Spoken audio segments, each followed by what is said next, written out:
In Phoenix, Arizona, VA is using computer games and puzzles to help veterans recover from post-traumatic stress disorder, PTSD, a form of anxiety experienced by some returning vets.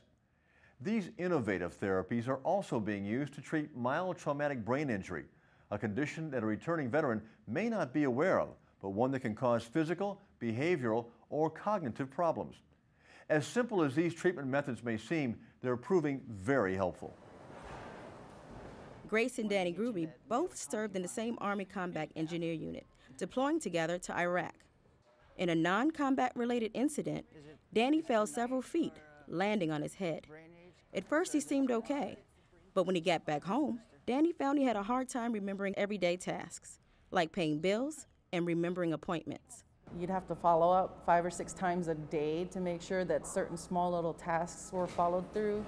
Just an unbelievable amount of frustration because you don't even know yourself anymore. To not understand how it is that your brain is doing this or why you're doing this. Compounding the issue were Grace's own problems. She suffered physical and neuropsychological injuries stemming from 10 years in the Army.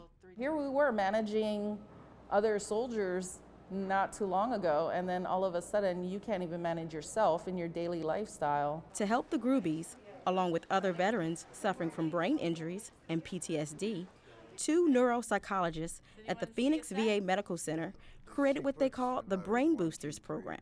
Many individuals are coming back with these mild traumatic brain injuries, and currently there's very few services that are available. I think it's There's 2 ovals and 1 diamond. We developed a 10-week program where we provide education on how the brain works, as well as some fun, entertaining games and activities we can do to help with those difficulties. Brain Boosters is a way of addressing cognitive deficits or problems with thinking, memory, reasoning, executive functions, judgment, because these are injured when the brain is injured. For Danny, learning about the brain and about brain injuries was an eye-opening experience. Things that I just didn't know before that really helped me out to understand why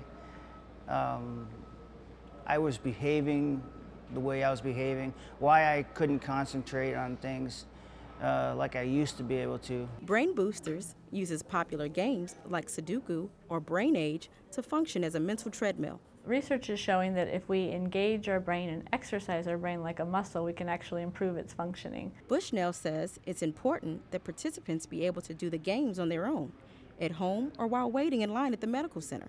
The key to the Brain Boosters program is the daily exercise. To do the Sudoku games and things like that, you know, it's something that you mentally can't put down.